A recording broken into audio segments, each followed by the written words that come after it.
नमस्कार, मी नीलाक्षी काळे सालके. मातृगंधच्या छान छान गोष्टीत आपण ऐकणार आहोत. संपूला मिळाला धडा, मंदार कुलकर्णी. सुई सटॅक खंपळ खटॅक असं म्हणत संपूची स्वारी घरात घुसली आणि थेट टीव्ही समोर आडवीच झाली. दप्तर एका बाजूला, मोजे दुसऱ्या बाजूला, पाण्याची बाटली एका खुर्चीवर लटकलेली आणि संपू शेठ डोरेमॉन बघण्यात दंग झालेले. असं नेहमीचं दृश्य दिसायला लागलं. संपू म्हणजे संपूर्ण सदावर्ते. त्याच्या बाबांनी त्याचं हे वेगळं नाव खूप हौसेने ठेवलं होतं. पण शाळेत सगळे संपूर्ण संपूर्ण तू आहेस अपूर्ण असं चिडवायचे. संपूच्या सवयीच तशा होत्या. कुठलंही काम नीट करायचं नाही, वस्तू नीट ठेवायच्या नाहीत, अभ्यास वेळेवर करायचा नाही, वह्या पुस्तकं नीट वापरायची नाहीत. अशा एक ना अनेक गोष्टींबद्दल संपू शाळेत फेमस होता. शिक्षकांनी होमवर्क दिलाय आणि संपूने ते वेळेत आटोपलंय अशी एखादी सुद्धा घटना कुणालाही डोकं खाजवून सुद्धा आठवायची नाही. संपू, जरा व्यवस्थित वागत जा रे. कामं वेळच्या वेळी करत जा, वस्तू जागच्या जागी ठेवत जा, असं आई कानी कपाळी ओरडायची. पण मस्त मौला संपू शेठ डोरेमॉन, पोकेमॉन, छोटा भीम यांच्यातून बाहेर पडायला काही तयार व्हायचे नाहीत. आजही असंच झालं. संपूला स्कॉलरशिपच्या परीक्षेची स्लीप ज्योती टीचरने दिली होती आणि संपू शेठने ती दप्तरात ठेवली होती. पण नेहमीप्रमाणे ती स्लीप कुठंतरी कोपऱ्यातल्या कप्प्यात खुपसून ठेवलेली. डोरेमॉनच्या नादात साहेब ते विसरून सुद्धा गेले. अरे, स्कॉलरशिपच्या परीक्षेची स्लीप दिली आहे ना तुम्हाला? मला मंजूच्या आईने सांगितलं व्हॉट्सअप ग्रुपवर. ठेवलीयस ना व्यवस्थित?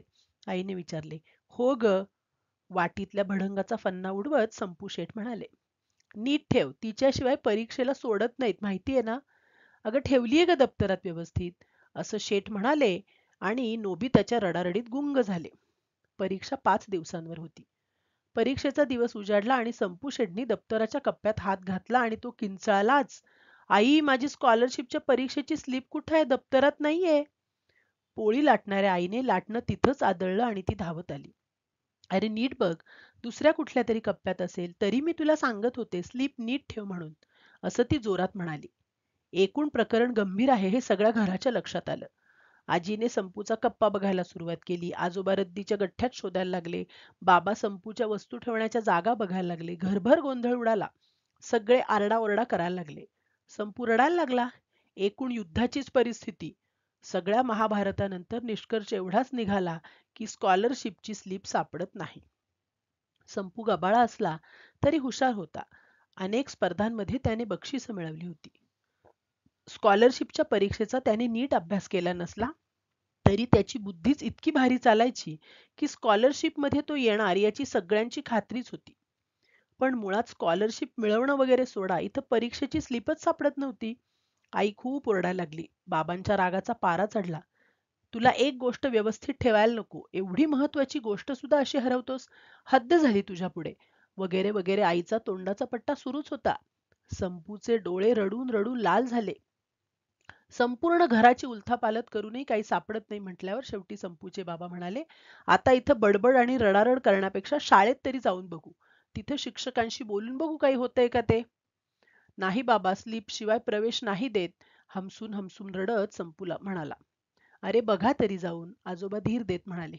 कोण जाणे, शाळेच्या ओळखपत्रावर प्रवेशही देतील, आजी भाबडेपणाने म्हणाली. खरं तर असा प्रवेश मिळणार नाही हे सगळ्यांना माहीत होतं, पण शेवटच्या टप्प्यापर्यंत प्रयत्न करण्याशिवाय इलाज नव्हता. आई बाबा आणि संपू बाईकवरून शाळेत गेले. शाळेत नेहमीप्रमाणे शिक्षकांनी स्लीप असल्याशिवाय प्रवेश मिळणार नाही असं सांगून टाकलं. संपूचे मित्रमैत्रिणी हसायला लागले. काही शिक्षक सहानुभूतीनं बघायला लागले, पण त्यांचाही इलाज नव्हता. परीक्षेला अजून वेळ होता, पण वर्गात अर्धा तास आधीच बसायला सांगितलं होतं. एक एक मुलं स्लिपा दाखवत वर्गात जायला लागली. शाळेच्या इमारतीबाहेर संपू आणि त्याचे आई बाबा तिघच राहिले. संपू पुन्हा रडायला लागला. आईच्याही डोळ्यात पाणी यायला लागलं. ऊन वाढायला लागलं. जाऊ दे, चला आता, इथं थांबून काही उपयोग नाही, बाबांनी वैतागून म्हटलं आणि ते बाहेर निघाले सुद्धा. संपू आणि आई शेवटी जड पावलांनी त्यांच्या मागे जाणार तेवढ्यात जनाकाका सायकलवरून येताना दिसले. संप्या, ए संप्या असं म्हणत त्यांनी लांबूनच हाक मारली आणि तिघही त्यांच्याकडे बघायला लागले. जनाकाका म्हणजे संपूच्या घरी झाडलोट करणाऱ्या सुमा मावशींचे मिस्टर. जनाकाकांनी सायकल तिथंच कडेला लावली आणि ते धावत पळत त्यांच्याकडे आले. हे बघ तुझा कागूद. असं म्हणत त्यांनी ती स्लीप संपूच्या हातात दिली. ती स्लीप बघितल्यावर संपूच्या चेहऱ्यावर प्रचंड आनंद पसरला. त्याच्या आई बाबांनाही आश्चर्याचा धक्का बसला. तुमच्याकडे कशी आली स्लीप असं संपूने विचारलं. अरे आता ते सगळं नंतर बघू. तुझी स्लीप आहे ना ते चेक कर आणि पळ परीक्षेला, असं बाबा म्हणाले.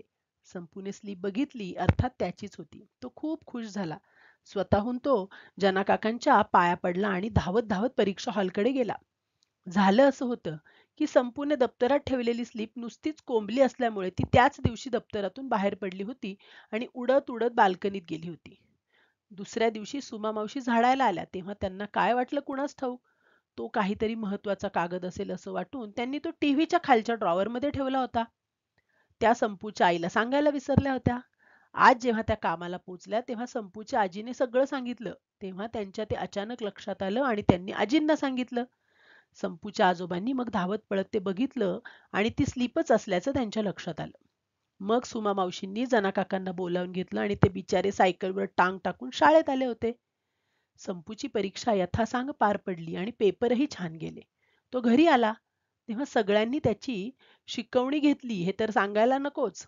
संपूने मग वस्तू जागच्या जागी ठेवायचं अगदी मनात पक्क केलं. इतका मोठा धडा मिळाल्यावर तो तसं वागायलाही लागला. शाळेतून आल्यावर वस्तू जागच्या जागी ठेवायला लागला, महत्वाच्या वस्तू जास्त काळजीपूर्वक वापरायला लागला आणि शाळेत आधीच हसं झाल्यामुळे होमवर्कही वेळेत करायला लागला. त्याच्या या सगळ्या वागणुकीचं फळ त्याला अर्थातच मिळालं.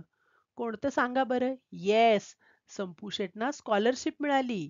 ती सगळ्यांसाठीच आनंदाची बातमी होती. आणि हो, हे यश त्यांनी कसं साजरं केलं माहितीये? सुमा मावशींना साडी आणि जना काकांना नवीन ड्रेस घेऊन. किती छान ना? तुम्ही यातनं काय बोध घेणार दोस्त हो? येस, वस्तू जागच्या जागी आणि नीट ठेवणं. वस्तू शोधण्यात वेळ घालवत बसण्यापेक्षा त्या जागच्या जागी ठेवून टाका. त्या नीट ठेवायला किती वेळ लागतो? फक्त 5-10 सेकंद. कधी करता मग सुरुवात? धन्यवाद.